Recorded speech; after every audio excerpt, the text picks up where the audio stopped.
Selamat datang kembali di pembahasan mendalam kita. Hari ini kita akan coba gali satu pertanyaan yang mungkin sering muncul di benak Anda, ya kan? Seberapa besar sih pengaruh pilihan-pilihan pribadi kita, bahkan yang kelihatannya kecil banget gitu, terhadap budaya di sekitar kita? Apa iya satu orang bisa memulai perubahan? Nah, inspirasi utama kita kali ini datang dari sosok Maria Ressa. Anda pasti tahu, jurnalis Filipina peraih Nobel Perdamaian 2021, di tengah tekanan besar, risiko yang nggak main-main, demi kebebasan berekspresi, dia justru menyoroti kekuatan pilihan personal. Dan juga nilai-nilai seperti utang naluup, ini semacam konsep membalas budi ya, tapi mungkin lebih pasnya berbuat baik ke depan. Jadi kayak ada tanggung jawab moral gitu untuk meneruskan kebaikan. Kita akan fokus bedah bab 9, yang judulnya pas banget nih, Saya Adalah Permulaan. Ini dari sebuah buku yang menurut saya menarik banget karena mencoba melihat nilai dan pilihan manusia dari sudut pandang neuroscience. Jadi, tujuan kita kali ini kita mau coba bongkar nih kaitan antara nilai-nilai yang Anda pegang, terus norma budaya di sekitar Anda, gimana sih cara otak kita kerja waktu ambil keputusan? Dan ya itu tadi, gimana Anda pinjem semangatnya Ressa sebenarnya bisa jadi permulaan itu. Yuk kita mulai gali lebih dalam. Betul sekali. Dan ini menarik ya, karena kita nggak cuma ngomongin soal keputusan-keputusan, katakanlah heroik gitu ya, kayak yang dihadapi Ressa. Pembahasan ini tuh relevan banget buat pilihan kita sehari-hari, yang mungkin rasanya biasa aja gitu, tapi kalau dikumpulin, ya itu yang membentuk siapa kita, cara kita interaksi sama dunia, yang bakal kita lihat di sini itu adanya semacam tarik-menarik gitu antara budaya yang ngebentuk kita, tapi juga gimana tindakan kita secara kolektif bisa ngebentuk ulang budaya itu. Otak kita jadi panggungnya nih. Oke. Mari kita mulai dari dasarnya dulu ya. Buku ini kan bilang, budaya tempat kita tumbuh itu kuat banget pengaruhnya ke apa yang disebut perhitungan nilai di otak. Bisa kasih contoh gampang nggak? Misalnya soal sepele deh, sarapan apa sih yang dianggap pas atau enak? Atau mungkin pandangan soal pentingnya individu dibanding kelompok, ini pasti beda-beda banget kan di tiap tempat. Tepat sekali. Gampangnya gini, bayangin aja perhitungan nilai itu kayak otak kita tuh non-stop nimbang-nimbang. Ini untung nggak buat saya, ini bikin seneng nggak, ini sesuai nggak sama aturan nggak tertulis di lingkungan saya, gitu kan? Nah, budaya kita itu ngasih bobot yang beda-beda ke tiap faktor pertimbangan tadi. Riset neuroscience juga dukung ini loh, ada studi menarik. Mereka bandingin aktivitas otak orang Amerika Latin sama Amerika Kaukasia. Dikasih pilihan, dapat duit buat diri sendiri atau buat keluarga. Wah, terus hasilnya gimana? Beda gitu. Keputusan akhirnya sih mungkin mirip ya, tapi aktivitas di area otak yang ngurusin sistem nilai, bagian otak yang nimbang, ini penting nggak sih, ini berharga nggak sih, nah itu polanya beda. Ini nunjukin kalau tindakan bantu keluarga itu punya nilai atau makna neurologis yang beda buat kedua kelompok budaya itu. Mungkin buat budaya yang lebih kolektivis gitu, bantu keluarga tuh rasanya lebih lebih bernilai gitu di level otak. Dan efek ini makin kuat loh buat orang yang ngerasa identitasnya deket banget sama keluarganya. Wow, jadi ini bukan cuma soal kebiasaan atau ekspektasi sosial di luar sana ya, tapi budaya itu secara harfiah, bisa dibilang, mengkalibrasi otak kita buat ngerasain tingkat puas atau nilai yang beda dari tindakan yang sama. Persis banget. Ini juga ngejelasin kenapa strategi yang sukses di satu budaya bisa jadi gagal total di budaya lain. Ingat nggak cerita Jenny Radcliffe, si social engineer yang nyusup ke bank di Jerman? Itu kan dibahas di bab sebelumnya buku ini. Dia bisa berhasil itu bukan semata-mata karena pinter nipu loh, tapi karena dia paham banget budaya Jerman yang sangat menjunjung tinggi ketertiban umum. Dia sengaja bikin sedikit keributan di lobi. Nah, buat si penjaga keamanan di sana, perhitungan nilai di otaknya nimbang ini. Rasa malu sama gangguan ketertiban umum itu lebih buruk rasanya dibanding sedikit ngelanggar protokol keamanan. Akhirnya, ya dia biarin Jenny masuk, biar ributnya reda. Strategi bikin ribut ini mungkin nggak bakal efektif di budaya lain yang lebih santai sama keramaian kecil, ya kan? Jadi konteks budaya itu kunci banget buat ngerti perhitungan nilai orang. Oke. Saya mulai nangkep nih bagian budaya membentuk kita. Tapi kita kan bukan robot ya, yang dicetak gitu aja sama budaya. Kita punya identitas yang lapis-lapis. Ada usia, gender, pendidikan, pengalaman pribadi kita. Nah, gimana kerumitan identitas kita ini berinteraksi sama tekanan budaya tadi? Nah, ini dia nih bagian yang krusial. Kita itu nggak pasif. Kita bisa milih mau ikut arus budaya atau malah melawannya. Dan otak kita itu ngerespons dinamika ini. Ada studi bagus soal konformitas gender di Amerika Serikat. Di sana kan ada ekspektasi sosial yang lumayan kuat ya soal gimana laki-laki dan perempuan harusnya bersikap.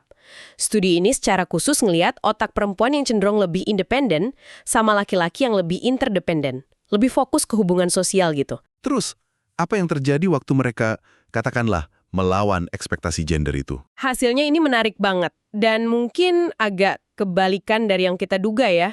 Jadi waktu individu-individu ini nggak setuju sama pandangan kelompok yang sesuai stereotip gender mereka, misalnya si perempuan independen tadi beda pendapat sama mayoritas grupnya, ternyata aktivitas di sistem relevansi sosial mereka malah lebih tinggi dibanding pas mereka setuju.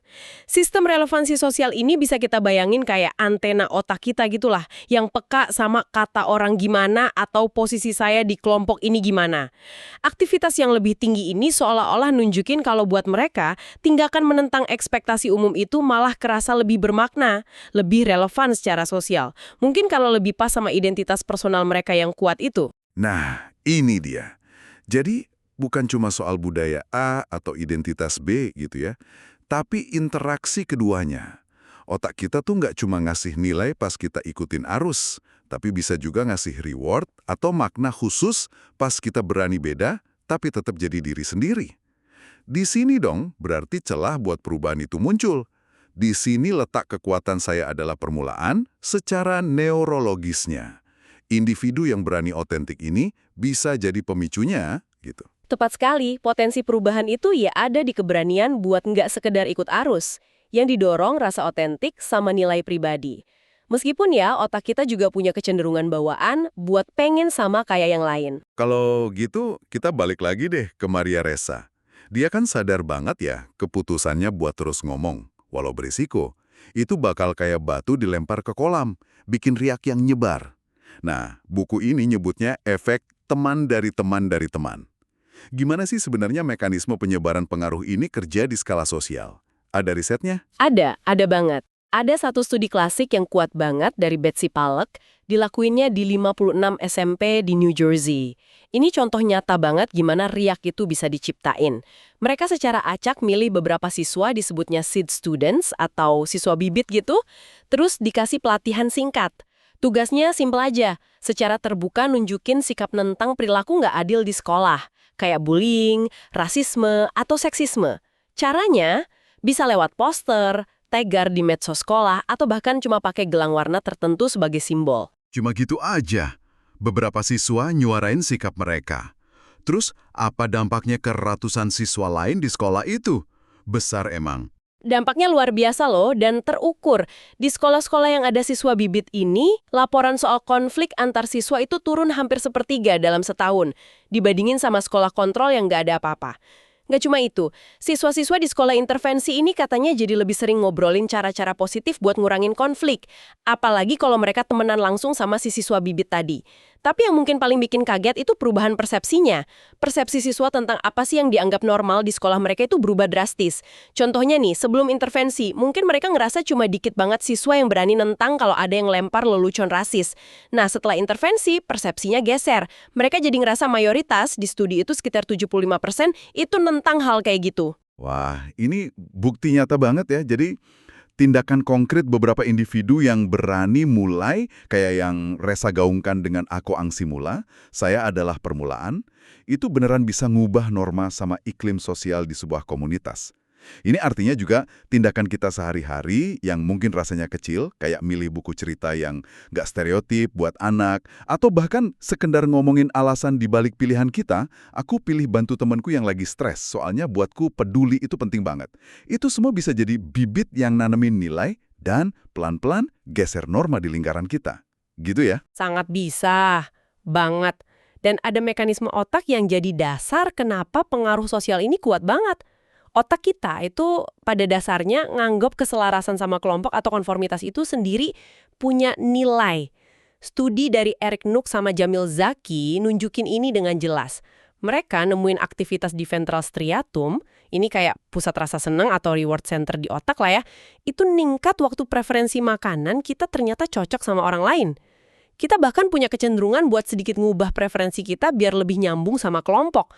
Ada rasa nyaman, rasa bener gitu pas kita ngerasa klop sama orang lain. Tapi ini kan lebih dari sekedar suka makanan yang sama ya. Mekanisme ini pasti berlaku juga dong buat hal-hal yang lebih gede, kayak norma moral atau perilaku sosial. Tentu saja, mekanisme yang sama persis yang main. Waktu kita lihat orang lain ngelakuin sesuatu, atau pas suatu tindakan dikasih cap penting secara sosial, otak kita nangkep sinyal itu. Contohnya, ya kayak tadi, ngajak anak ikut kegiatan sukarela, terus kita bangga pakai stiker, saya sudah memilih habis nyoblos. Atau perusahaan ngasih waktu khusus buat karyawan nyoblos. Semua ini kan sinyal sosial yang kuat. Tindakan-tindakan ini nandain relevansi sosial dari perilaku tersebut. Ini bisa ngubah perhitungan nilai di otak orang lain yang lihat. Bikin tindakan itu jadi kerasa lebih penting, lebih berharga. Bahkan pengakuan sosial yang kayaknya sepele, misalnya jempol atau likes di media sosial, itu punya dampak neurologis loh. Ada studi dari Van Horn dan Krohn ngamatin remaja. Mereka nemuin remaja itu cenderung lebih dermawan pas mereka ngerasa lagi diliatin sama teman-teman sebayanya. Dan efek ini jadi lebih kuat lagi kalau kedermawanan mereka itu dapat likes. Pemberian likes ini terbukti ngaktifin sistem relevansi sosial, apa kata teman-teman nih, sama sistem nilai. Wah, ini perbuatan baik dan dihargai di otak mereka. Ini nunjukin betapa kuatnya pengaruh validasi sosial buat nguatin perilaku. Termasuk perilaku prososial kayak utang nalub atau membayar ke depan yang ngerasa omongin itu. Ini semua jadi kayak benang merah yang kuat banget ya. Kalau kita balik ke slogan kampanyenya Resa, Ako Ang Simula, yang katanya terinspirasi dari pemikir kayak Gandhi sama Plutarch. Gimana konsep filosofi soal memulai perubahan dari diri sendiri ini bisa nyambung langsung sama cara kerja otak dan penyebaran ide yang barusan kita bahas? Nyambungnya itu di fenomena yang namanya sinkroni neural. Gampangnya gini, pas kita komunikasi secara efektif atau pas kita berbagi pengalaman yang sama, pola aktivitas di otak kita itu bisa sebagian ke cermin atau ke kopi di otak orang lain. Kayak otak kita tuh beresonansi gitu satu sama lain. Komunikasi yang kuat itu nyiptain keselarasan neural ini. Waktu Maria Ressa pidato Nobelnya dengan penuh keyakinan, otak orang-orang yang dengerin itu nggak cuma proses kata-katanya, tapi juga sebagian mereplikasi pola aktivitas emosional dan kognitifnya dia. Kita juga jadi selaras sama penonton lain yang rasain hal serupa. Nah, kampanye Aku Ang Simula itu secara cerdas manfaatin mekanisme biologis ini, kekuatan pengaruh sosial dan sinkroni, buat nularin semangat partisipasi dan perubahan. Jadi, bisa dibilang pilihan dan perilaku kita itu benar-benar nular gitu ya, secara neurologis. Kalau saya misalnya nih, berusaha konsisten bersikap kooperatif, positif di tim kerja, sikap itu secara harfiah bisa nyebar gitu. Bisa ngaruhin suasana sama perilaku anggota tim lain, bahkan mungkin tim sebelah. Dan sebaliknya juga berlaku ya, kalau saya negatif atau kompetitif berlebihan. Persis seperti itu.